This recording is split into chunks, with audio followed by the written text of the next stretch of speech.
इतनी शक्ति हमें देना दाता, मन का विश्वास कमजोर होना।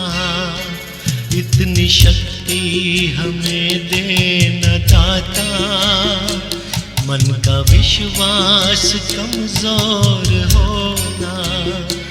हम चले नेक रास्ते पे, हमसे भूल कर भी कोई भूल होना।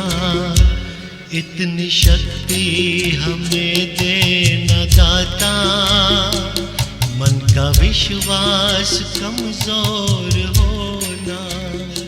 हम चले नेक रास्ते पे, हमसे भूल कर भी कोई भूल हो। तथा हमारे संस्था के फाउंडर सेक्रेटरी स्वर्गीय श्री प्रेमचंद जी झांबड़ सर इनकी प्रतिमा के आगे दीप प्रज्वलन करें और फूल अर्पण करें।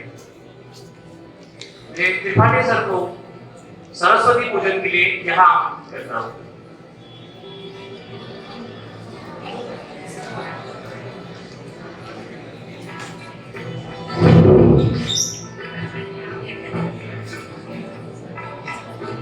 सरस्वती नमः। ओम असतो मा सद्गमय, तमसो मा ज्योतिर्गमय, मृत्योर्मा अमृतं गमय।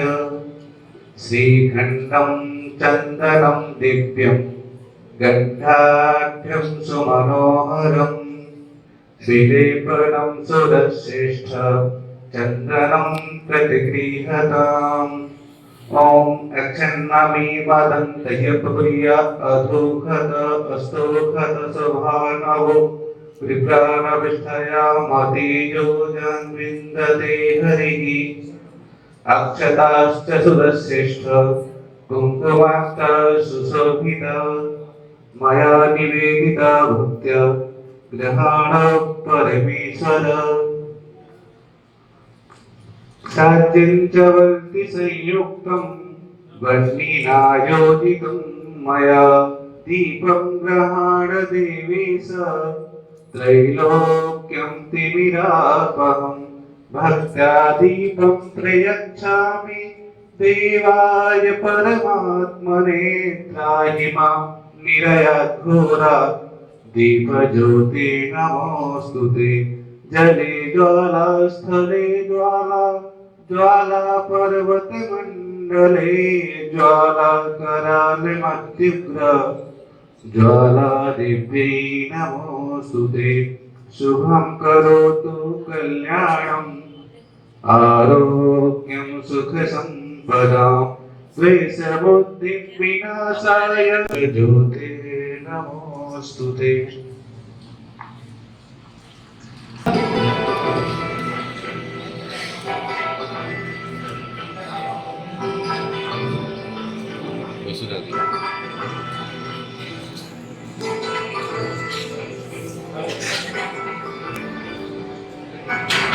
फूल खिलते हैं जब आप मुस्कुराते हैं, जहाँ जाते हैं चार चांद लगाते हैं। इस मंच की शोभा का क्या कहना, इस मंच की से मार्गदर्शक आते हैं। Namaskar to all dignitaries, guests, my dear students present here.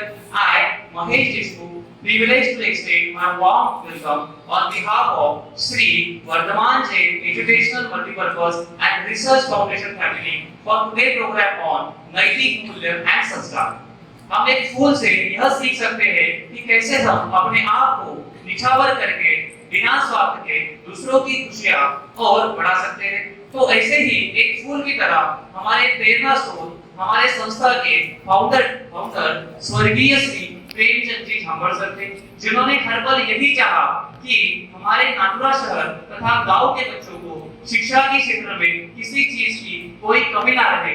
जो विद्यार्थी बड़े शहरों में जाकर विद्या ग्रहण करते हैं, क्योंकि वहाँ विद्या प्राप्त करने के सारी सुविधाएं उपलब्ध होती है, वो सारी सुविधाएं हमारे नांदुरा शहर में बच्चों को मिलती रहे, इसी हेतु से इस संस्था का निर्माण किया गया है और इस संस्था के माध्यम से बच्चों को वो सारी सुविधाएं अभी मिल रही है और भविष्य में भी मिलती रहेगी। ताकि वो जब भविष्य में अपना उज्जवल भविष्य बनाए तो वो गर्व से कह सके कि मैं झांबड़ विद्या निकेतन का छात्र हूँ। शिक्षा के साथ बच्चों को अध्यात्म, संस्कार तथा नैतिक मूल्यों की कमी न रहे, इसलिए आज यह कार्यक्रम आयोजित किया गया है। इसी श्रृंखला में हर महीने की 25 तारीख को हमारी संस्था में मोटिवेशनल सेशन का आयोजन किया जाता है, पर कुछ कारणवश इस महीने यह कार्यक्रम हम आज 22 तारीख को ले रहे हैं। आज का यह कार्यक्रम हमारे आदरणीय प्रेम सर के विचारों की माला का एक मोती है। आदरणीय प्रेम सर की याद में कुछ पंक्तियां कहना चाहूंगा। वक्त की हो धूप या तेज हो आंधियां, वक्त की हो धूप या तेज हो आंधियां, कुछ कदमों के निशान कभी नहीं खोते, जिन्हें याद करके मुस्कुरा दे आंखें, जिन्हें याद करके मुस्कुरा दे आंखें, वो लोग दूर होकर भी दूर नहीं होते, वो लोग दूर होकर भी दूर नहीं होते। हमारे आदरणीय सर का यही सपना साकार करने के लिए हमारी मार्गदर्शक ऑनरेबल मीना जी प्रेमचंद जी झांबड़ मैम हमें सदैव प्रोत्साहित करती है और हमारे विद्यार्थियों के सर्वांगीण विकास के लिए सदैव तत्पर रहती है। तो हमारी आदरणीय मैम के लिए कुछ पंक्तियां कहना चाहूंगा। सिकंदर हालात के आगे कभी नहीं झुकता, सिकंदर हालात के आगे कभी नहीं झुकता, तारा टूट भी जाए जमीन पर नहीं गिरता, और गिरते हैं हजारों दरिया समुंदर में, और गिरते हैं हजारों दरिया समुंदर में, पर कभी कोई समुंदर दरिया में नहीं गिरता, कभी कोई समुंदर दरिया में नहीं गिरता।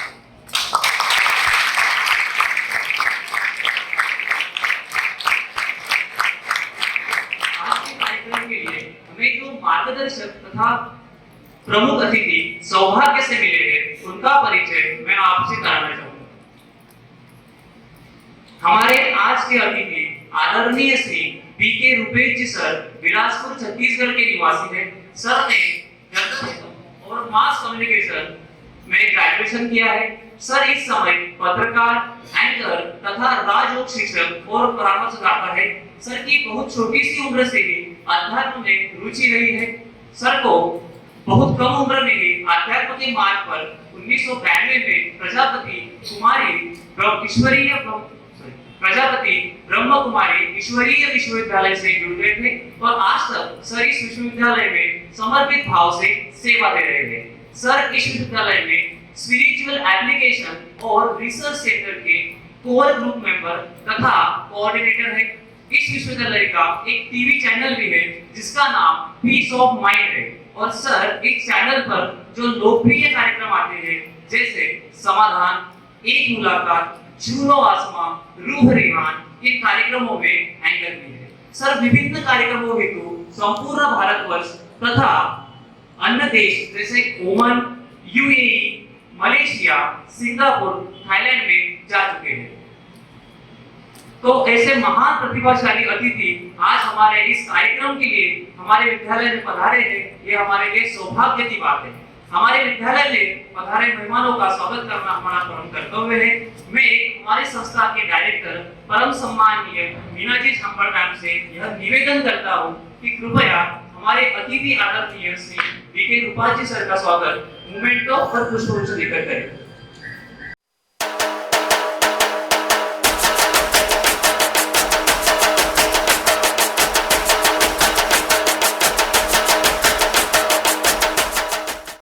आदरणीय प्रिंसिपल मैम से यह अनुरोध करता हूँ कि कृपया सुल्फा जी का स्वागत भी पुष्पगुच्छ देकर करें।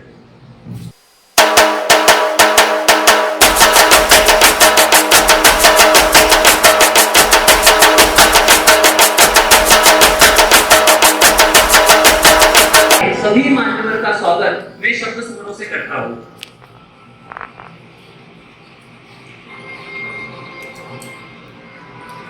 मैं शुभा दीदी को सर का और परिचय देने के लिए यहाँ बुलाना चाहूंगा।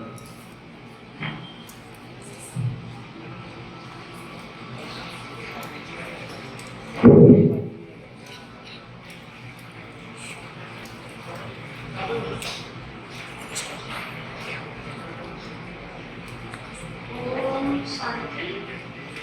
आप सभी बोलेंगे ओम शांति।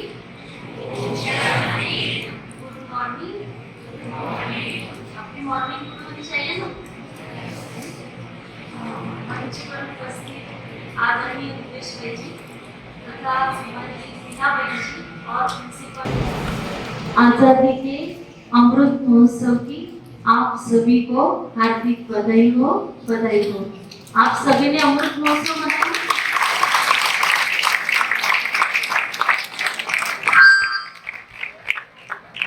अमृत महोत्सव बड़े ही धूमधाम से मनाया होगा आपने। स्कूल में भी तो घरों में भी हमने तिरंगा फहराया ना।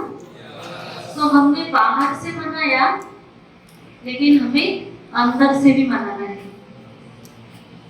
बाहर से हमने तिरंगा लहराया, बहुत सारे सांस्कृतिक प्रोग्राम में आपने भाग लिया होगा, लेकिन अंदर से हम अपने आप से पूछे कि क्या हमारा मन आजाद हुआ है? आप सबका मन आजाद है? बाहर से आजादी हासिल की है हमने, लेकिन अभी तक भी हमारा मन गुलाम है, क्योंकि हम मन की कंप्लेन करते हैं। आज मेरा मन परेशान है, आज मेरा मन डिस्टर्ब है, आज मेरा मन अपसेट है, आज मेरा मन दुखी है, आज मेरा मन नाराज है, आज मेरा मन उदास है। तो क्या हम आजाद हैं? आज मेरा मन मोबाइल देखने का कर रहा है, आज मेरा मन अभ्यास करने का नहीं कर रहा है। ऐसा भी होता है ना। कौन कौन मोबाइल पे एडिक्ट है? हाथ ऊपर करो। क्यों? हम खाने के बिना रह सकते हैं, लेकिन मोबाइल के बिना नहीं रह सकते। हाथ ऊपर करो एक बार। तो ये क्या है? तो ये है गुलाम। ये है हमारे मन की गुलामी। तो जब हम बाहर से तो आजाद हुए हैं, लेकिन हम अपने मन से आजादी पाए, और मन से आजाद हम अपने को कैसे कर सकते हैं, तो उसके लिए इस संस्था में एक सुंदर टेक्निक बताई जाती है, तो वो है मेडिटेशन। ओम शांति। हम सभी भाई साहब से सुनने आए हैं, तो भाई साहब को ही सुनेंगे। हम सबका सौभाग्य है कि हमारे बीच में कौन है? आदरणीय योगेश्वर जी, ममता सर। ओम शांति।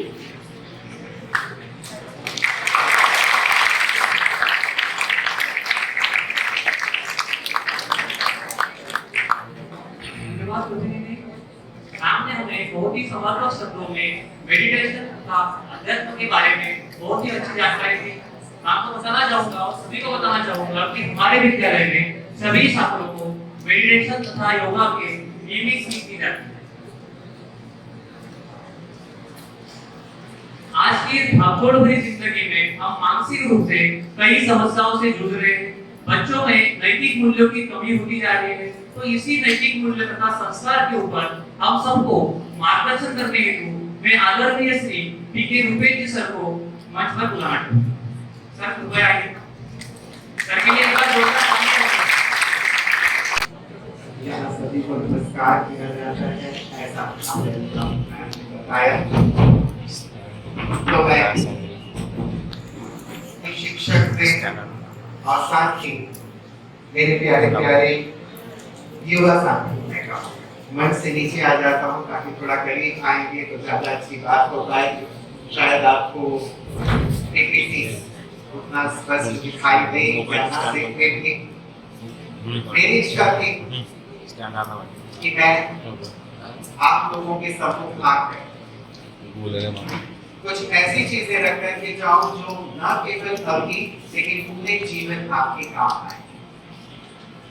और आते ही हमारी परम आदरणीय मीना जी मैडम ने बहुत प्यारी सी बात कही कि यहाँ नमस्कार किया जाता है, और मुझे बहुत अच्छा लगा क्योंकि हमारी संस्कृति नमस्कार की है।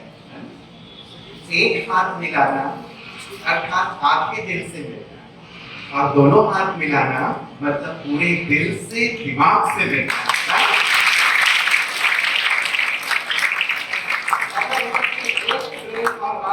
दोनों को मिला देते हैं जब हम नमस्कार करते हैं, और हमारा लेफ्ट ब्रेन राइट ब्रेन दोनों ही जीवन के विकास के लिए जो अध्यात्म और भौतिकता दोनों का समन्वय सिखाता है, ये हमारी सुंदर संस्कृति है। इसीलिए मुझे बहुत सुंदर लगा। अब तक मैं जितने विद्यालयों में गया हूँ गुड मॉर्निंग से शुरुआत होती है। इंग्लिश मीडियम होते हुए भी हमारी संस्कृति को अक्षुण्ण रखने के लिए मीना जी आपका बहुत बहुत शुक्रिया। एक बार मीना जी के लिए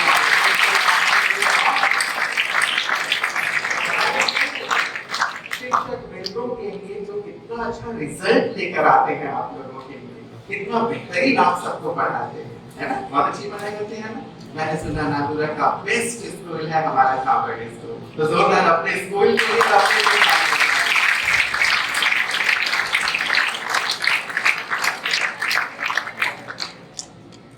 चलिए विषय पर आते हैं, क्योंकि सीमित समय है और हम सबको समय का बहुत बहुत ध्यान रखना चाहिए। प्रश्न आपसे, हम में से हर एक परिश्रम करता है। परिश्रम क्यों करता है व्यक्ति? हम भी परिश्रम कर रहे हैं, आपके माता पिता भी परिश्रम कर रहे हैं, आपके टीचर्स भी परिश्रम कर रहे हैं, ठेले गाड़ी वाला भी परिश्रम कर रहा है, एक दुकान चलाने वाला भी परिश्रम कर रहा है। हर एक मेहनत करता है अपने जीवन में, राइट? क्यों मेहनत करता है? सबसे राइट, वहां बढ़ के नहीं क्यों दे दिया खाना से जाने, लेकिन मैडम ने कहा बच्चे बहुत इंटेलेक्चुअल है, बहुत इंटरेक्टिव सेशन पसंद करते हैं, इससे मैंने प्रश्न रखा। बहुत सुंदर। हम में से हर एक मेहनत करता है ताकि वो सफल हो। सेकंड क्वेश्चन, मेहनत सभी कर रहे हैं, लेकिन क्या सभी सफल होते हैं? यस और नो? क्यों? मेहनत करने का तरीका ठीक नहीं है। मेहनत तो कर रहे हैं, लेकिन तरीका शायद गलत है। ओके, और क्या तरीका गलत हो रहा है? क्या आप एक्सप्लेन कर दीजिए।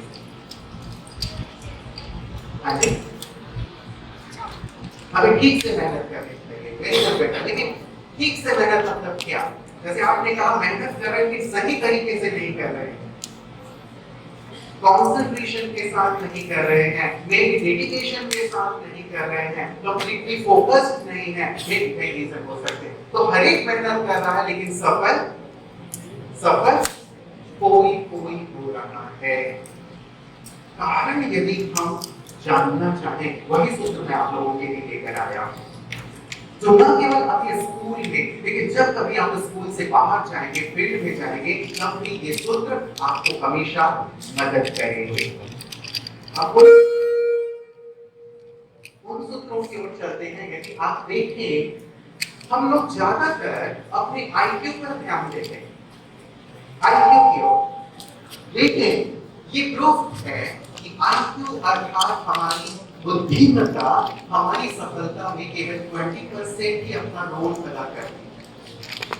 बाकी का जो 80% रोल है वो EQ अदा करती है। क्या आप मुझे कोई बता सकता है IQ क्या है? इंटेलिजेंट क्वोशिएंट, वेरी गुड, इनके लिए जोरदार तालियां बजाएं। EQ क्या है? इमोशनल क्वोशिएंट, अंदर से मैं कैसा हूं, मैं क्या सोचता हूँ, मेरी फीलिंग्स क्या हैं, मैं कितना डेडिकेटेड हूँ अपने गोल के प्रति, अपने लक्ष्य के प्रति, जिसे मैं चाहता हूँ, ये सारी इमोशनल क्वोशिएंट के अंतर्गत आते हैं। कोई बात आई, किसी ने मुझे कुछ कह दिया, तो अब मेरा सारा कंसंट्रेशन भंग हो गया, मैं उसी के बारे में सोचने लगा, किसने मुझे गधा कैसे कह दिया, अब मैं दिखाऊंगा इसे कि वो गधा है या मैं गधा हूं, राइट? तो मेरा सारा ध्यान वहां चला गया अपने स्कूल से निकल करके। आप बैठे स्कूल में हैं, बैठे क्लास में हैं, लेकिन आपका मन बंद कर गया क्लास, राइट? क्यों? क्योंकि आप इमोशनली वीक हैं। किसी ने कुछ कहा, मेरा कंसंट्रेशन भंग हो गया, किसी ने कुछ कहा, मेरा विचार चलने लगा, किसी ने कुछ कहा, मैं बहुत ज्यादा अपसेट हो गया, बहुत ज्यादा परेशान हो गया, बहुत ज्यादा गुस्से में हो गया। इसका मतलब मैंने अपना रिमोट, अपने मूड का रिमोट अपने पास रखा है या किसी दूसरे को दे दिया है? अपने पास रखा है या किसी दूसरे को दे दिया है? रिमोट किसके पास होना चाहिए? हमारे पास, आपके पास। आपके जीवन का रिमोट आपके पास होना चाहिए। ये क्या है? क्या है? आइसबर्ग। आइसबर्ग। यदि आप बड़े बड़े सागरों में जाते हैं, बड़े बड़े आइसबर्ग होते हैं, और आइसबर्ग का केवल 10%, 15% या 20% हिस्सा ही सागर के ऊपर होता है, बाकी का जो भाग होता है वो सागर के नीचे होता है। हम जो भी बाहर परिश्रम कर रहे हैं, मेहनत कर रहे हैं, स्टडी कर रहे हैं, बाहरी तौर पे अपनी बुद्धिमत्ता को, स्किल्स को डेवलप करने का प्रयास कर रहे हैं, वो केवल आईक्यू है, लेकिन नीचे का जो ईक्यू पोर्शन है वो है हमारे अंदर का विकास। उसकी ओर हमें ध्यान देके चलना है। सक्सेस के लिए कहा जाता है कि सक्सेस का मतलब ये नहीं है कि आप लगातार विजयी हो, किसी भी बैटल में आप पराजित ना हो। इसका अर्थ है कि आप युद्ध को जीतें। छोटी छोटी बातें आती हैं, हो सकता है वहां आप असफल होते हैं, जैसे फॉर एग्जाम्पल मैं एग्जाम्पल की ओर दिया चलता हूं।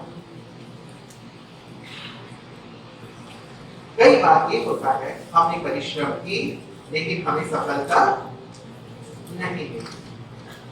हम दौड़ में हिस्सा लेते हैं और हो सकता है दौड़ में हिस्सा लेने के बाद हम चौथे, पांचवें, छठवें स्थान पर रहे। इसका क्या अर्थ है? क्या मैं हार गया? क्या मैं हार गया?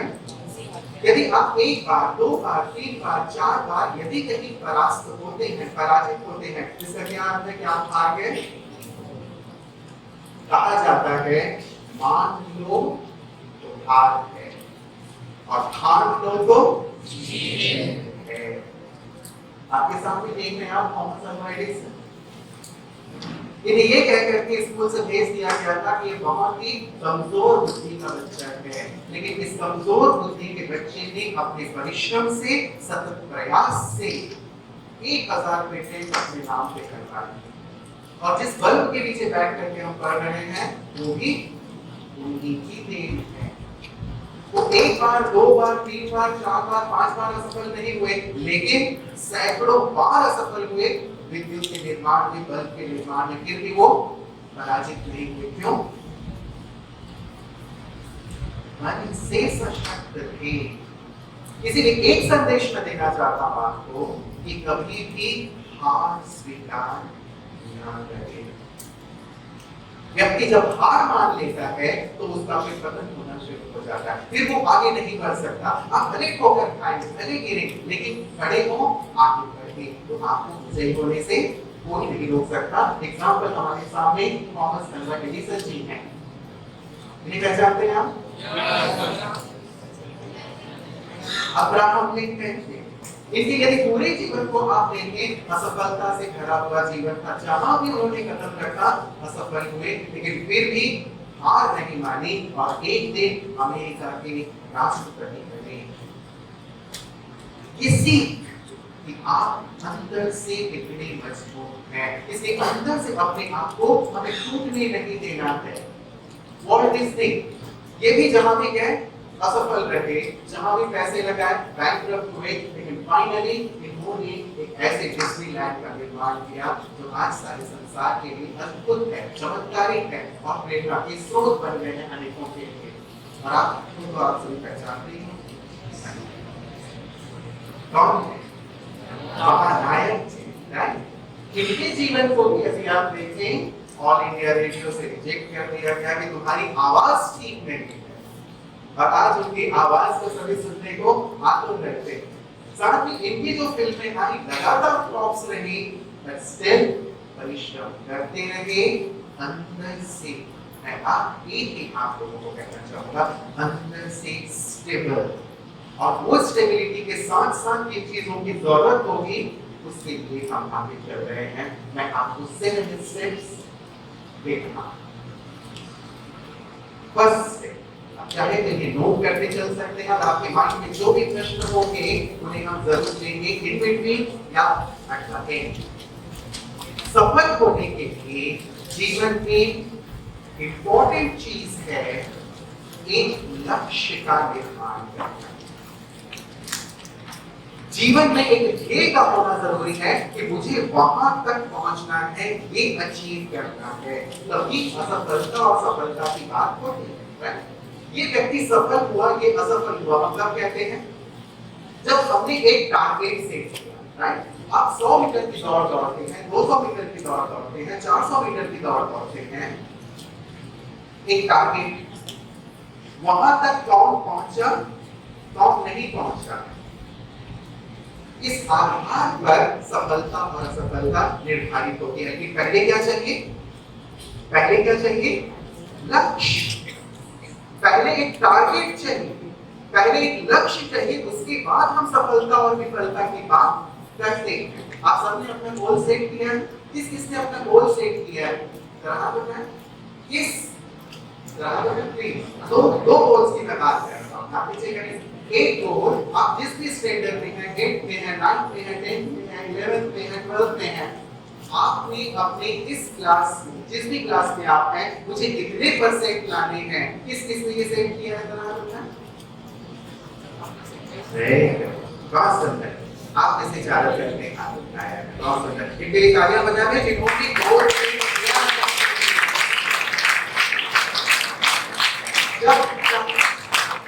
जब तक आप गोल सेट नहीं करेंगे, तब तक सफलता और विफलता की बात नहीं की जाएगी। इसीलिए किसी ने कहा कि अपना लक्ष्य हमेशा इतना ऊंचा रखो, इतना ऊंचा रखो कि तुम्हारी सारी शक्तियां और सारी ताकत भी मिलकर तुम्हें वहां तक पहुंचाने में मदद करे। ऊंचे से ऊंचा को अपना लक्ष्य सितारों पर पहुंचना बनाए, ताकि सितारे तक इनकेस नहीं भी पहुंच पाए तो चांद तक तो जरूर पहुंच जाएंगे। तो एक को जो हमें, क्या बात है, मैडम यहाँ याद दिला रही है, एक बार तालियां तो बड़ी उसके लिए नहीं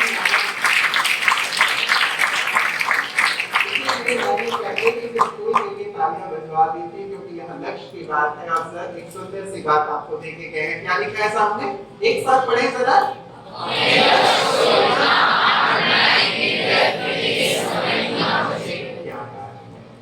लक्ष्य आप सबका इतना महान है, इसीलिए इतने सारे लेखनी आप सब बैठे हुए हैं और सुन रहे हैं। Really the best for you। मुझे अब तक जो बच्चे मिले हैं उनमें से आप बेस्ट हैं, जो इतना पीसफुली और इतना पेशेंटली बातों को सुन रहे हैं। तो गोल एक अपनी क्लास के लिए और दूसरा अपने पूरे जीवन के लिए, राइट? दोनों गोल हमारे जीवन में आवश्यक है। और चूंकि अभी आप स्कूल में हैं, फोकस आपका अपनी स्टडी पर है, इसीलिए अपने टारगेट पर फोकस कि मुझे कितने परसेंटेज अपने इस क्लास में जरूर लाना है, लेकिन वो बर्डन ना बन जाए। अचीव कैसे करेंगे? पहली बात, बर्निंग डिजायर, बर्निंग डिजायर, लक्ष्य हासिल करने की एक अंदर से आग, एक जुनून, एक जोश, न केवल अपनी स्टडी के लिए, लेकिन अदर जो एक्टिविटीज हैं उनमें भी मुझे टॉप करना है, उनमें भी मुझे अपने आप को झोंकना है। ये भी आपका गोल होना चाहिए, चाहे वो कल्चरल एक्टिविटी है, चाहे स्पोर्ट्स है, चाहे और अदर एक्टिविटीज हैं, स्टडीज के अलावा आप सब उसमें अपने आप को लगाएं। और पहली आवश्यक चीज, बर्निंग डिजायर, कि अंदर से आग धधकती रहे। बर्निंग डिजायर को मैं एक एग्जांपल के साथ आपको क्लियर करूंगा। एक बार एक यंग लड़का आपकी तरह सुकरात के पास पहुंचा। सुकरात का नाम आपने सुना होगा, राइट?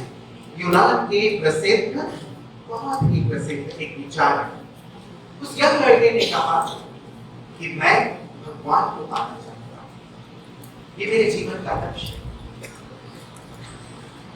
तो कहा ठीक है, मैं तुम्हें भगवान से मिलाऊंगा, पहले तुम चलो। उसे लेकर के वो नदी की गहराई की ओर चले और थोड़ी गहराई में जब पहुंचे तो उस युवक का सिर पकड़ के सुकरात ने पानी में डुबो दिया, फिर बाहर निकाला, फिर पानी में डुबोया, फिर बाहर निकाला, फिर पानी में डुबोया। उस युवक ने क्या किया होगा?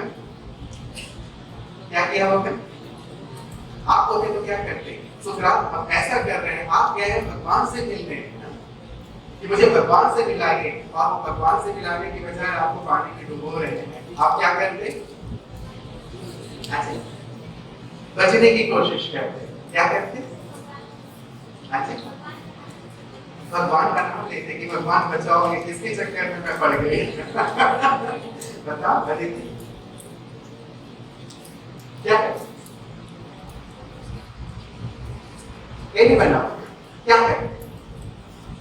सुकरात कुछ सिखाना चाहते थे। आप क्या गैस कर सकते हैं कि क्या सिखाना चाहते थे? ये करके क्या सिखाना चाहते थे? बर्निंग डिजायर की बात हो रही है। वो युवक भी, जैसे आप लोगों ने कहा, जैसे जैसे अपने आप को छुड़ाया और वहां से भागने की कोशिश करने लगा कि प्रभु मैं तो भगवान से मिलने आया था, जीते जी मिलने आया था, आप तो मुझे मार के भगवान से मिलाना चाहते हैं। लेकिन सुकरात ने कहा हाँ, मेरे नजदीक था, मैंने ये जो किया उसके पीछे एक मर्म है, क्योंकि बड़े विचारक थे, बड़े संत थे। उन्होंने कहा जब मैंने तुम्हें पानी के अंदर डुबाया था तब तुम्हारे मन में, तुम्हारी चेतना में, तुम्हारी चालना में क्या था? उसने कहा बस मेरी चालना, मेरी चेतना, मेरी इच्छा में यही एक बात थी, कैसे मुझे ऑक्सीजन मिले, कैसे मैं सांस ले सकूं। सुकरात ने कहा क्या ये ख्याल था कि मेरे परिवार में कौन कौन है, मुझे और दुनिया में क्या क्या करना है, क्या ये ख्याल था? उसने कहा नहीं नहीं, बिल्कुल ये ख्याल नहीं था, बस यही केवल एक ख्याल था कैसे ऑक्सीजन मिले। तो उसने कहा बस यही भगवान से मिलने का तरीका है, यही लक्ष्य प्राप्ति का तरीका है कि केवल एक ही संकल्प हो कि मुझे ये पाना है और कोई दूसरा विचार नहीं। इसको कहते हैं बर्निंग डिजायर। एक लक्ष्य, एक चाहना और कोई चाहना नहीं। ये है एक आग, या ऐसी आग मेरे अंदर। यदि ये आग मेरे अंदर है तो मुझे सफल होने से कोई नहीं रोक सकता। तो किस किस के अंदर ऐसी आग है कि बस जो करना है वो करना है, करना तो है। किस किस के अंदर ऐसी आग है? वाह, इस आग को जलाना है। पीछे बैठे हुए जिनके अंदर आग जल रही है, आगे वालों के अंदर इस बर्निंग डिजायर को अपने जीवन में जरूर लाना है। ये नेपोलियन हिल के द्वारा कही गई बात, to achieve anything you need a burning desire। यदि आप कुछ प्राप्त करना चाहते हैं जीवन में तो आपके अंदर एक बर्निंग डिजायर का होना नितांत आवश्यक है। दूसरा step, first step burning desire and the second step is commitment. आप कितने कमिटेड हैं अपने गोल के प्रति? कितने कमिटेड?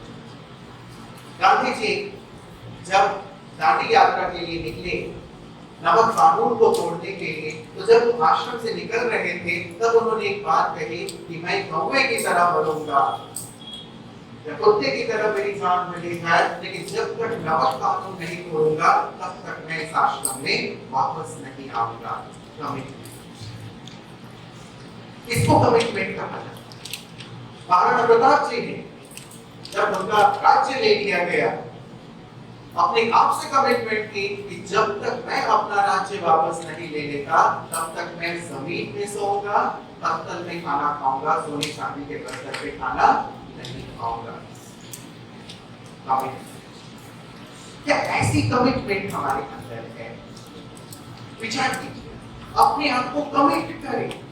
जो गोल मैंने सेट किया है, जिस लक्ष्य को मैं हासिल करना चाहता हूं, उसके लिए मेरे अंदर दृढ़ता, कमिटमेंट।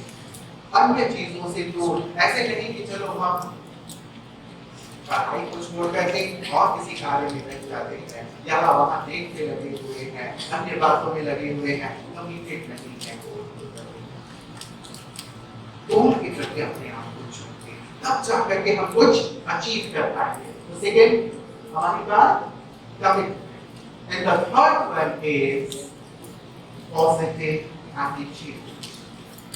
मोस्ट इम्पोर्टेंट, मैं कितना पॉजिटिव हूं अपने गोल को लेकर। एक छोटा सा आप लोगों के साथ एक्सरसाइज कि आप कितने पॉजिटिव।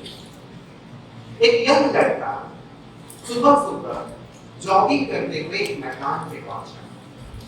उसने एक्सरसाइज की और एक्सरसाइज करके ऊपर आकाश की तरफ देखा। एक चिड़िया उड़ती हुई जा रही थी, उसने उसके चेहरे के ऊपर ब्रीथ कर दिया, गंदगी कर दी। अब आप उस लड़के की जगह होते तो आपका रिएक्शन क्या होता? सुबह का समय है, ठंडी ठंडी हवा चल रही है, आपने जॉगिंग की, अब एक्सरसाइज करने के लिए आप एक मैदान पे गए, आपने ऊपर की तरफ देखा, एक चिड़िया उड़ते हुए जा रही है, उसने आपके ऊपर ब्रीथ कर दिया। आपका रिएक्शन क्या होगा? हाँ? गुस्सा आएगा। रिएक्शन क्या होगा? गुस्सा आएगा। सभी को गुस्सा आएगा? किस किस को गुस्सा आएगा जरा हाथ उठाए। अच्छा, तो हाथ थोड़े से हो गए। अच्छा, हाँ, क्या आएगा? गुस्सा आएगा। ओके, और कुछ होगा आपका रिएक्शन? चलो, बॉयज को गुस्सा आएगा। गर्ल्स, हमारी बहनें, क्या होगा? ईश्वर ना करे कि आपके साथ ऐसा हो, कि आप लेके जा रहे हैं और ऊपर से चिड़िया उड़ते हुए जा रही है, उसने आपके ऊपर गंदगी कर दी। ईश्वर ना करे ऐसा हो, लेकिन जीवन उतार चढ़ाव का नाम है। तब कौन सी घटना होगी हम नहीं जान सकते, इसीलिए बात कर रहे हैं एटीट्यूड। क्या रिएक्शन? कुछ तो होगा ना, चिड़िया ने गंदगी कर दी, क्या रिएक्शन? ठीक, देखिए मैडम आपको बता रही, ठीक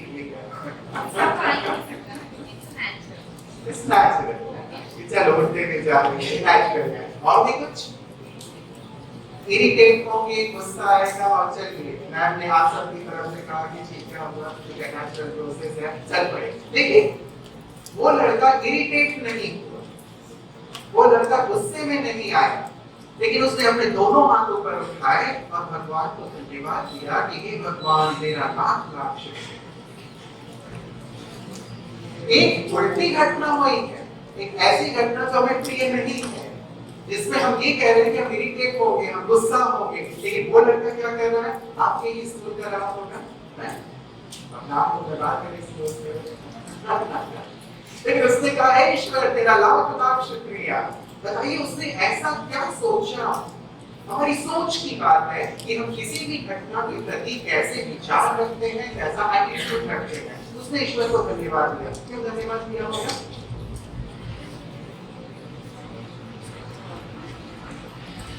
हाँ, तो ये मुझे बड़ी समस्या है। वेरी गुड, बहुत प्यारी सी बात है। और सोचिए सोचिए, आपके साथ बात करना चाहते हैं। सोचिए, क्यों उसने ईश्वर को धन्यवाद दिया? वैसे आंसर आ गया है, उसने ईश्वर को ये कहते हुए धन्यवाद दिया कि हे ईश्वर तेरा लाख लाख शुक्रिया कि तूने गाय और भैंस को पंख नहीं दिए। यदि गाय और भैंस के पंख होते तो क्या होता? अभी तो चलो, जैसे मैम ने कहा अपने हम साफ दिया वाला निकल पड़े, लेकिन गाय और भैंस के पंख होते और यदि उनका पेट खराब होता तब तो मेरी हालत और भी ज्यादा दयनीय हो जाती। मैं किसी को भूल नहीं लायक नहीं रहता, ऐसी हालत हो जाती। जैसे ईश्वर तेरा लाख लाख शुक्रिया। What is this? Positive attitude. अपने जीवन में आने वाली बातों, परिस्थितियों के प्रति मेरा एटीट्यूड कैसा है, इस बात पर हमारी सफलता निर्भर करती है। क्या हम बैठ जाते हैं या हम चल पड़ते हैं? लोग कहने वाले बहुत होंगे, लेकिन मैं अपने एटीट्यूड को बहुत रखा जा सकता है, रखा जा सकता है। ये भी एक सुंदर प्रैक्टिस है। जैसे क्या बचकर उड़ा, पहली बार उसने उड़ान भरी और जब रिटर्न को आया वापस, उसके पिताजी ने पूछा कि बेटा तेरी फर्स्ट फ्लाइट कैसी थी? तो उस बच्चे ने कहा पिताजी मजा आ गया, मैं जहां भी गया लोगों ने ताली बजाकर मेरा स्वागत किया। वो जहां भी जाता था तो दौड़ा दौड़ा के उसे मारने की कोशिश करते थे कि कहां से मच्छर आ गया, कहां से मच्छर आ गया। और मच्छर जाने की गया, रिटर्न होगी तो कहा पिताजी मजा आ गया, मैं जहां भी गया लोगों ने ताली बजाकर मेरा स्वागत किया। यदि वो ये सोचता, कैसे लोग हैं, लोग मेरी हत्या करना चाहते थे, तो क्या दूसरे दिन वो उड़ पाता? उड़ पाता? समाज में आप रहेंगे, यहाँ से बढ़ करके जब आप बाहर जाएंगे, बहुत सारे नेगेटिव लोग, नेगेटिव सिचुएशंस, ये सारी बातें आपके सामने आएंगी। लेकिन यदि सक्सेस पाना है तो थर्ड क्या ध्यान में रखेंगे? अपने एटीट्यूड को बहुत पॉजिटिव रखेंगे। ये एक सुंदर आदत है। What is it? अपने एटीट्यूड के साथ एक विजन का होना लाइफ में वेरी वेरी इंपॉर्टेंट। विजन, हर चीज दो बार बनती है।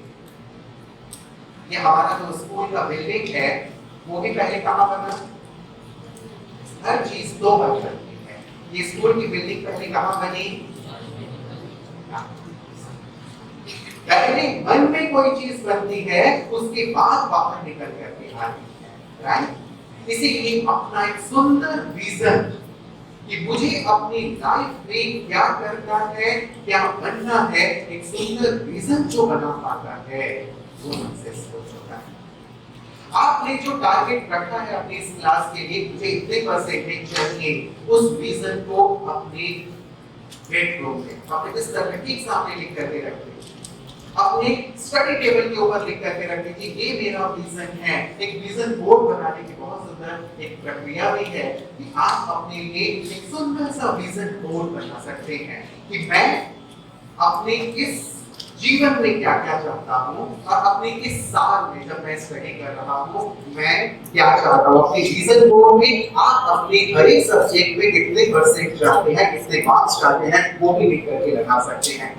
विश्वास कीजिए, वॉल्ट डिज्नी की बात मैं आपके सामने बैठ रहा हूँ, उन्होंने बहुत प्यारी सी बात कही है, if you can see it, you will believe it, and if you can believe it, you will get it।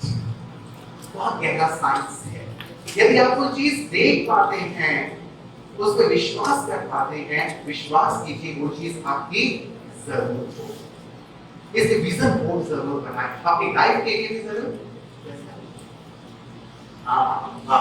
फिर से एक बार देख लीजिए, मैडम इशारा कर रही हैं, मेरी नजर नहीं गई थी, आई एम सॉरी। ऊपर क्या लिखा हुआ है देखिए, सर के ऊपर बिल्कुल सर ने हमें जो दिया हुआ है विजन से रिलेटेड। एक बार फिर से एक साथ पढ़ेंगे सभी। Vision is our vision, right? Beautiful. विद्यालय के लिए मैम सर एक विजन लेके चल रहे हैं। उन्होंने बहुत प्यारी सी बात कही मुझे कि जो भी यहाँ पे स्टूडेंट्स के द्वारा आता है, आप लोग जो भी यहाँ फी पे करते हैं वो सारा इस विद्यालय के लिए और आपके फ्यूचर के लिए ही लगता है। इसलिए एक बार जोरदार ताली तो जरूर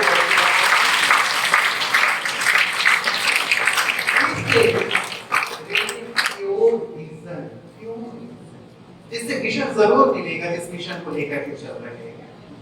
ऐसा हमारे जीवन में एक सुंदर विजन हो कि हम अपने मिशन को, अपने गोल को हासिल करें, तो अभी आप अपने लिए ऐसा सुंदर सा विजन बोर्ड जरूर बनाइएगा। अभी अपने स्टडी को लेकर के और उसके साथ साथ अन्य एक्स्ट्रा करिकुलर की बात मैं कर रहा था, केवल स्टडी नहीं, लेकिन यदि कुछ कल्चरल प्रोग्राम होते हैं, स्पोर्ट्स होता है, अगर एक्टिविटीज होती हैं, उसमें भी आगे से आगे मेरा ऑल राउंड डेवलपमेंट होना चाहिए। इसीलिए विजन जरूर करेंगे। क्या करेंगे? अपने पास लिख करके रखेंगे, मैं इस वर्ष कितनी परसेंटेज मार्क्स चाहता हूँ, मैं अपनी लाइफ में क्या क्या चाहता हूँ, और साथ साथ हर सब्जेक्ट में यदि आप लिख सकते हैं, हर सब्जेक्ट में भी लिखिए इस सब्जेक्ट में मेरे कितने परसेंट है। विश्वास कीजिए, हमने बहुत सारे एक्सपेरिमेंट्स कराए हैं, जो लोग इजीली देख पाते हैं, जिनका विजन क्लियर है, वो उसे जरूर अचीव करते हैं। पूरे विश्वास के साथ लिखिए। एक स्टूडेंट आया, उसने कहा, वैसे थोड़ा सा उसका सेकंड क्लास ही आता था, उसने कहा कि सर मैं ना इस बार अच्छे मार्क्स चाहता। मैंने कहा कितने? पूरा 75% भी आ जाए तो बहुत है, क्योंकि वो थोड़ा सा इंग्लिश स्टूडेंट था। मैंने कहा ठीक है, एक गोल बनाओ, 75% लिखो अपने सामने, अपने बिल्कुल ग्रेड में जहाँ आप होते हैं उसके सामने, जहाँ स्टडी टेबल है आपका, उसमें लिख करके रखिए, और अपने नोटबुक पे भी लिख के रखिए कि मेरे इस वर्ष 75% मार्क्स आएंगे। देखो उसे अपने अंदर भरो। जब भी स्टडी के लिए बैठते हो, जैसे ही उठते हो, उसे देखो, अपने अंदर भरो। कुछ दिन के बाद वो आए, उसने कहा सर जैसे ही मैं देखता हूँ 75, वो रिवर्स हो जाता है। वो 57 हो जाता है। मैं 75 देखता हूँ, वो 57 हो जाता है। मैंने उसे कहा कि देखो विजन तुम्हारा बिल्कुल परफेक्ट होना चाहिए, और उसे बहुत गहराई से, पूरे विश्वास के साथ तुम्हें अपने अंदर लेना है। जिस चीज को जिस रूप में तुम अपने अंदर लोगे वैसा ही होगा। उसे बहुत कोशिश की, लेकिन वो 75 नहीं, वो बार-बार रिवर्स होकर 57 ही हो जाता था, और रिजल्ट क्या है वो 75 और 57। इसीलिए जो देखते हैं उसका आत्मविश्वास। अपने ऊपर विश्वास। जब तक आप खुद के ऊपर विश्वास नहीं करेंगे, दूसरा आपके ऊपर विश्वास नहीं करेगा। इसीलिए कोई कुछ भी कहे, कैसी भी सिचुएशन हो, अपने आप के विश्वास को बढ़ाने के लिए अपने आप को रोज अप्रिशिएट किया। कैसे अप्रिशिएट करेंगे? अपना दाहिना हाथ ऊपर उठाइए, ऊपर दाहिना हाथ और इसे पीठ पे ले जाइए। हाँ, और पीठ पर पकड़िए।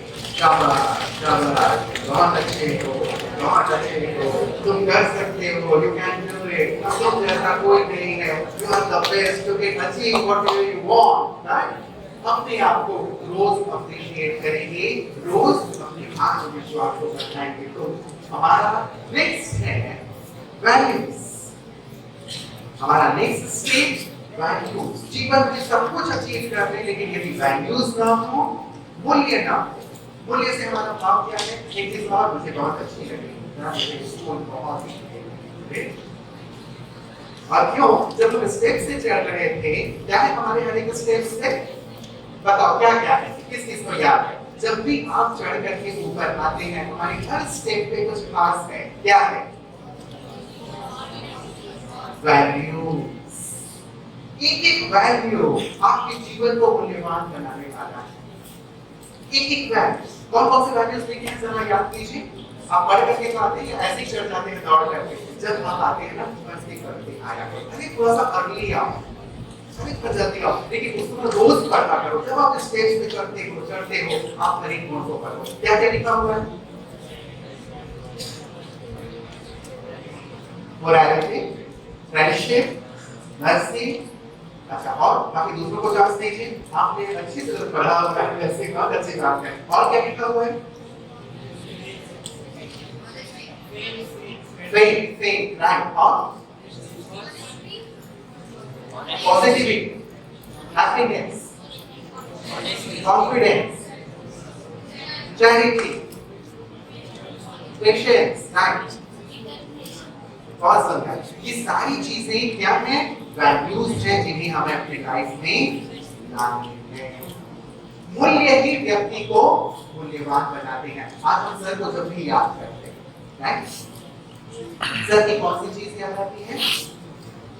उनकी मूर्ति याद आती है, उनकी शिक्षाएं याद आती है, राइट? उन्होंने अपनी लाइफ में कौन सी वैल्यूज को धारण किया।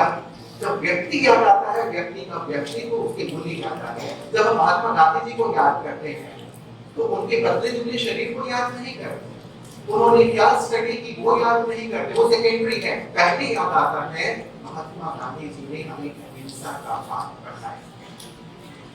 अब विवेकानंद जी को याद करते हैं, उनकी बुद्धिमत्ता हमें याद आती है, उनका देश प्रेम हमें याद आता है, राइट? जिस भी व्यक्ति को याद करें, आप उनके मूल्यों को पहले याद करते हैं। इसलिए मैं आपको वीआईपी बनाना चाहता हूँ। यानी कि वीआईपी, कौन लोग वीआईपी बनना चाहते हैं? जरा हाथ उठाएं जो वीआईपी बनना चाहते हैं। हाँ, हाथ उठाइए, हाथ उठाइए। पीछे वाले वीआईपी नहीं बनेंगे, हमारे पीछे वाले करने छोटी कहते सामने वाले कहते हमारे पीछे के भाई वीआईपी बनेंगे। हाँ, सभी वीआईपी बनेंगे, राइट? आप इतने प्यारे स्कूल में पढ़ रहे हैं कि ये तो श्योर है कि जब आप यहाँ से पढ़ करके निकलेंगे, आप में से हर एक वीआईपी जरूर है, वीआईपी जरूर है। ऐसा विश्वास के साथ मैं आपके चेहरे को देखकर और यहाँ के सिस्टम को देखकर कह सकता हूँ, वीआईपी का फुल फॉर्म क्या है?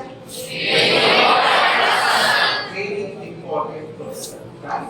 लेकिन आज मैं जिस वीआईपी की बात कर रहा हूँ, वो कुछ और अलग है। आज हम जिन्हें वीआईपी कहते हैं, वो अच्छे पोजीशन पे हैं और धनाढ्य हैं, वो भी वीआईपी बन करके आ जाते हैं। लेकिन वीआईपी का रियल मीनिंग है values in personality. Values in personality. जितना आपके व्यक्तित्व में मूल्य आएंगे, उतनी ज्यादा आप वीआईपी करेंगे। इसलिए आप वीआईपी बनते चले, मूल्यों को अपने जीवन में धारण करते। जितने मूल्य आपके जीवन में आएंगे, उतने आप क्या बनेंगे? उतने क्या बनेंगे?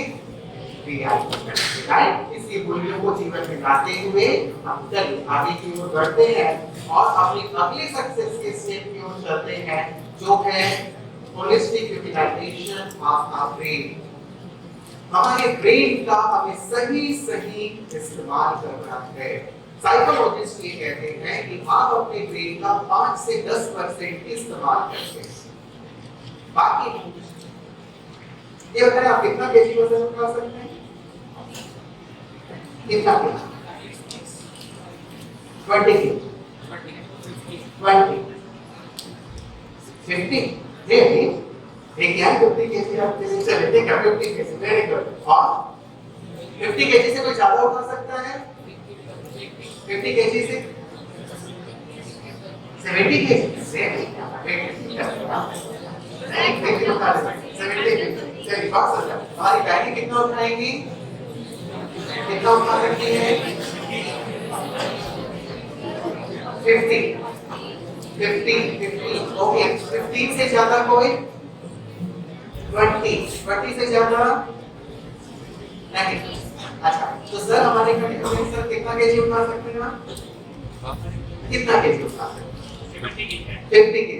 अच्छा ये बच्चा 70 केजी उठा सकता है। देखिए बच्चे कितने आप पावरफुल हैं हमारे यहाँ गवर्नमेंट स्कूल के। 70 केजी में उठा सकता है। चलिए मैं एक चीज आपको ब्रेन की यूटिलाइजेशन से जुड़ी हुई बात थोड़ा वक्त दे रहा हूँ, 5-7 मिनट करने चाहती हूँ, आपको वक्त मिला है। एक लेडी बहुत ध्यान से सुनिएगा, हमारे अंदर कितनी पावर है। Know your mind power. अपने जीवन में यदि आप अपने गोल को अचीव करना चाहते हैं या वो पाना चाहते हैं जो किसी ने नहीं पाया है, वहां तक पहुंचना चाहते हैं जहां तक कोई नहीं पहुंचा है, अपने सपनों को साकार करना चाहते हैं, इट्स वेरी इंपॉर्टेंट कि आप अपने इनर पावर को कितना जानते हैं और कितना उसे यूटिलाइज कर पाते हैं। एक लेडी अपने घर में काम कर रहे हैं, भोजन बना रहे हैं, उनका 2 साल का छोटा बच्चा बाहर तेल बना रहा है।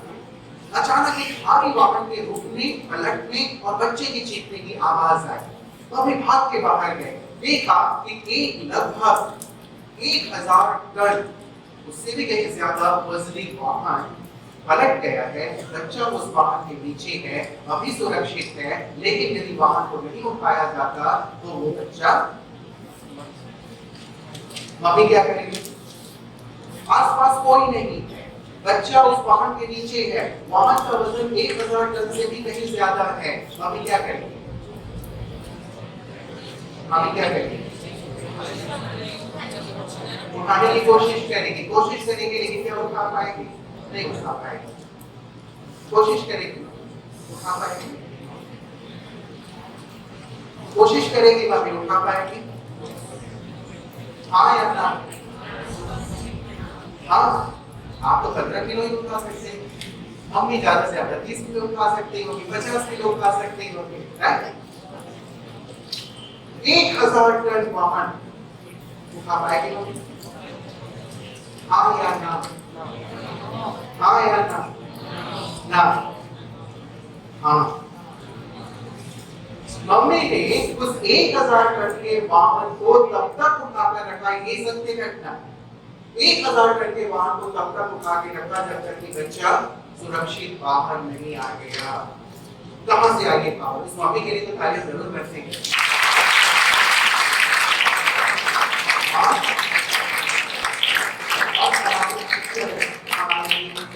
सबसे अच्छे पेरेंट, हमारे सबसे अच्छे मार्गदर्शक, सबसे अच्छे मित्र हैं जो हमारी जीवन की, हमारी मूल्यों की रक्षा करते हैं। माँ ने कैसे ये किया? कैसे किया?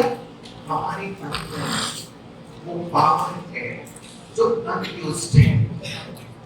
जब सिचुएशन आती है तब वो शक्तियां जागृत हो जाती हैं, और जब सिचुएशन नहीं रहती है तब वो शक्तियां सोई रहती हैं।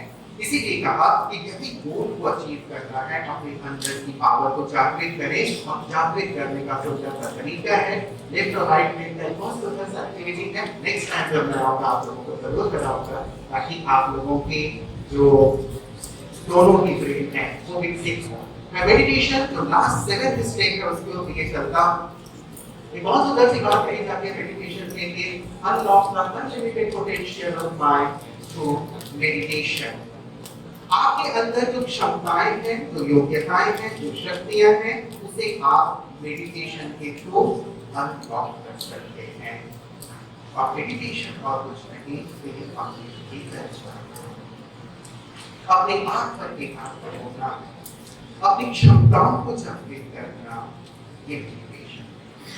जब थोड़ी देर के लिए करेंगे, प्लीज अपने डायरी से नीचे रख दें। 3 मिनट्स में हम लोग इस मेडिटेशन की सुंदर प्रैक्टिस करेंगे। पूरी तरह से एकाग्र होकर करना है, सीधे होकर करना है।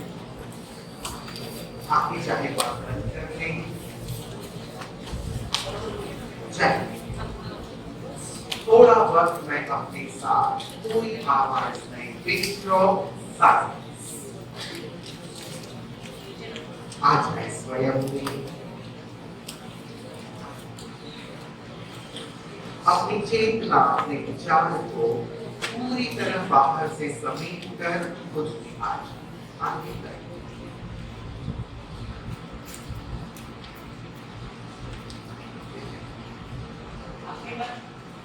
अपने आप को ये विचार दे,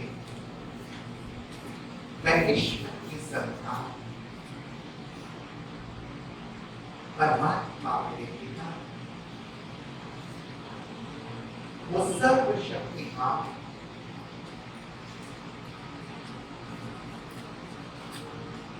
और उनकी संतान होने के नाते मैं भी बहुत शक्तिशाली,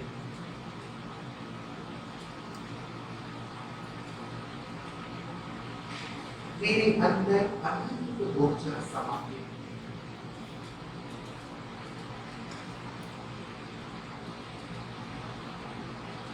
है। ईश्वर ने मुझे संसार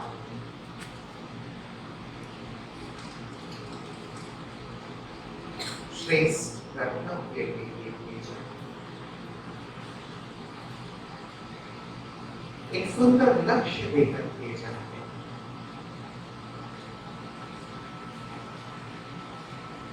और उस लक्ष्य की प्राप्ति के लिए मुझे अनंत शक्तियों से भरकर भेजा।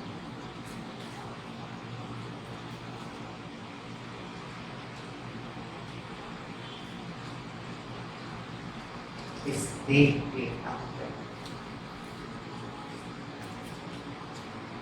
मैं एक शक्तिशाली ऊर्जा, चैतन्य शक्ति,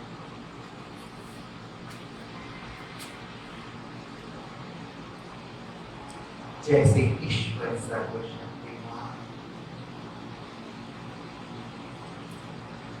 वैसे मैं भी उनकी संतान बेहद शक्तिशाली। फील करें आपकी ऊर्जा,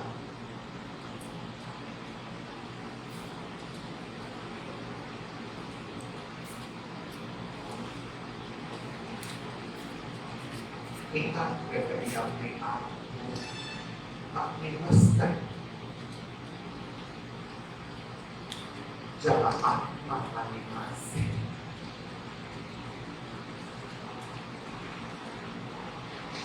जैसे आकाश में सितारा चमकता है, वैसे ही विद्युत तक मैं एक चमकता हुआ सितारा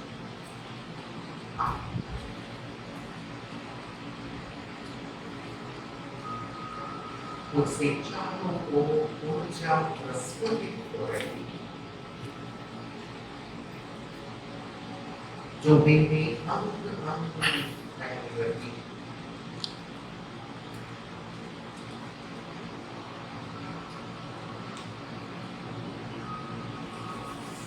जब मैं स्वयं पर अपना ध्यान निकालती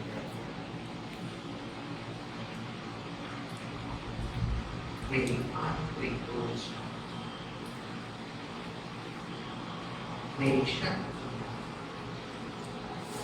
मेरी ऊर्जा की ऊर्जा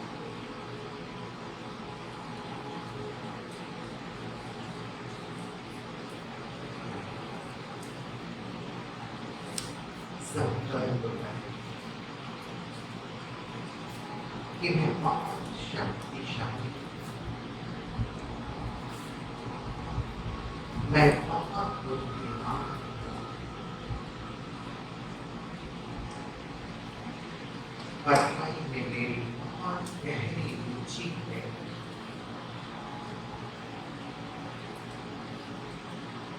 मेरी एकाग्रता बहुत सुंदर है।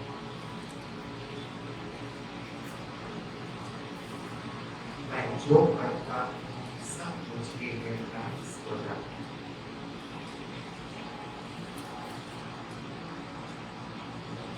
मैं जो चाहूँ वो अचीव कर सकता हूँ, प्राप्त कर सकता हूँ।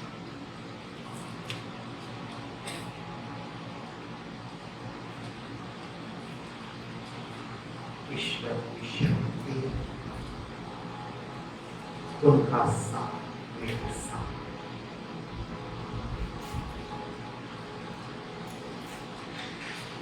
अपनी परसेंटेज को अब अपने सामने लाए तो इस क्लास में आपको अचीव करना है। कितने परसेंटेज मार्क्स अपने बुद्धि में सामने देखिए और एक एक पूरे वर्ष में बहुत अच्छी मेहनत के साथ स्टडी कर रहा हूँ।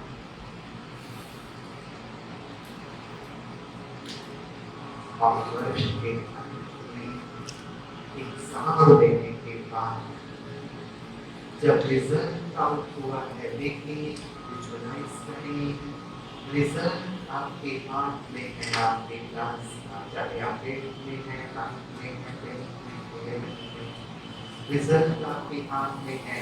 आप अपना नाम देखें, अपने पिता का नाम देखें और देखें मार्क्स में उतने ही परसेंटेज हैं जितना आपने विजुअलाइज किया।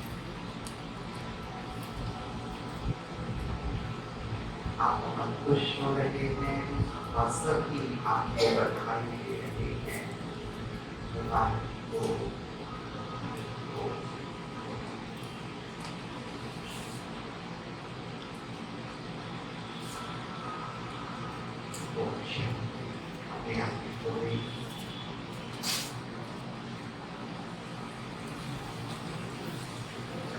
आप सभी अपने जीवन की सुंदरता को प्राप्त करें। ऐसी मेरी भी शुभकामनाएं, शुभभावनाएं आप सब ने अवसर दिया, प्यार से सुना, इसलिए आप सबका बहुत मजा आए। बहुत बहुत दिल से शुक्रिया।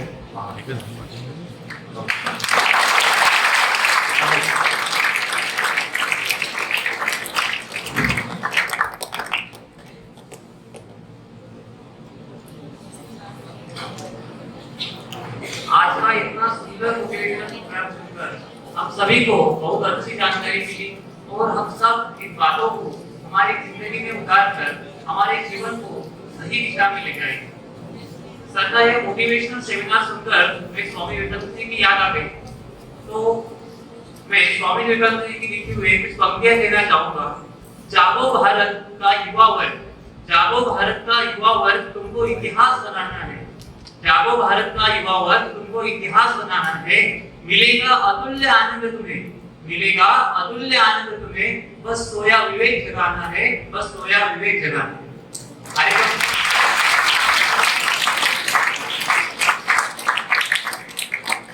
कार्यक्रम के आखिर में मैं सभी मान्यवरों का धन्यवाद मैं सदस्यों से कहना चाहूंगा।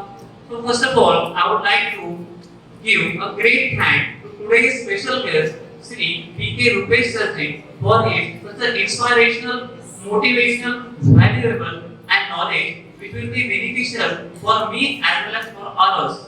I will also like to thank our Honorable Meenakshi Premchandji Chhabra ma'am for their strong and loving support to success this program. I want to extend my gratitude to our respected Principal Anupa Mantri ma'am for such a kind support in all matters. I would also like to say thanks to all teaching, non-teaching staff who give their support directly and indirectly for this program. Last but not least, I also want to say thanks to all my students who listen this program very carefully, and I also thank to all the other people who are coming from outside to attend this program for their valuable and remarkable time to us. Thank you very much.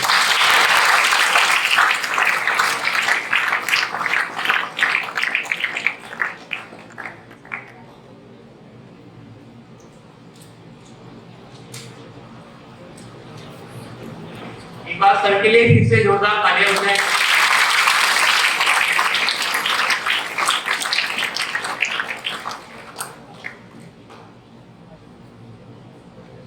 ये हमारे ही तकलीफ है कि नागपुरा में sir आने के बाद में सिर्फ हमको ये लाभ मिला, तो इसका मतलब आप लोग कितने लकी है ना। जैसे वो बच्चे ने बताया था कि मतलब मेरे इसके ऊपर अगर फीट अगर गिरी उसकी चिड़िया की, तो क्या कि कुछ बड़ा होने से बच गए, है ना।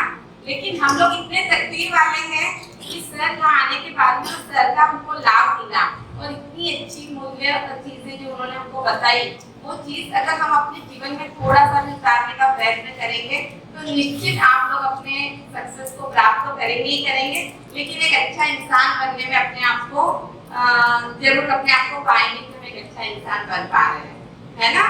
तो इन चीजों को ध्यान रखना है, सिर्फ किताबों में उतारना नहीं है।